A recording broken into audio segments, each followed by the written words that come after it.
Siyam na individual ang naaresto sa magkahiwalay na operasyon kontra iligal na droga sa Central Luzon. Umabot sa mahigit 1 milyong piso ang halaga ng nakumpiskang shabu mula sa mga suspect. Si Paul Montibon magbabalita. Hindi na nakapalag pa ang siyam na suspect na naaktuhang sangkot sa bentahan ng ipinagpapawal na gamot sa iba't ibang lugar sa gitnang Luzon. Isinagawa ang mga operasyon sa loob lamang ng isang araw. Kabilang sa mga lugar na sinalakay ang Norsagaray sa Bulacan, Abukay sa Bataan, Mabalacat City at Angeles City sa Pampanga. Nakumpiska rin ang isang baril at ilang mga bala.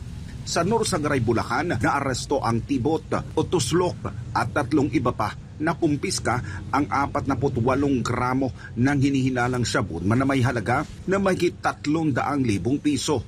Sa Abukay, Bataan, naaresto naman si Mark Atlito na may halos 80 gramo ng shabu na may halaga na mahigit 250,000 piso. Sa Pampanga, huli naman sa Mabalacat City sina JR at Soy na may dalang 30 gramo ng shabu na nagkakahalaga ng mahigit 200,000 piso. Nasabat din ang isang kalibre, 45 na baril at mga bala. Sa Angeles City, naaresto si Ronron na may dalang 60 gramo ng shabu na nagkakahalaga ng mahigit na 400,000 piso. Sa kabuuan, nakakumpiska ang mga otoridad ng mahigit 218 gramo ng hinihilalang shabu na may halaga na mahigit na 1.4 million pesos. Ayon kay Pro 3 Director, Police Brigadier General Rogelio Peñones, ang seryaan niya ng mga operasyon ay patunay ng kanilang pinaigting na laban kontra iligal na droga sa layong mapanatiling maayos at mapayapa ang kanilang rehiyon.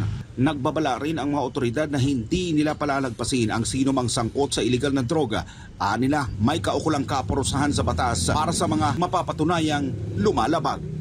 Para sa Diyos at sa Pilipinas kung mahal, nag-uulat Paul Montibon, SMNA News.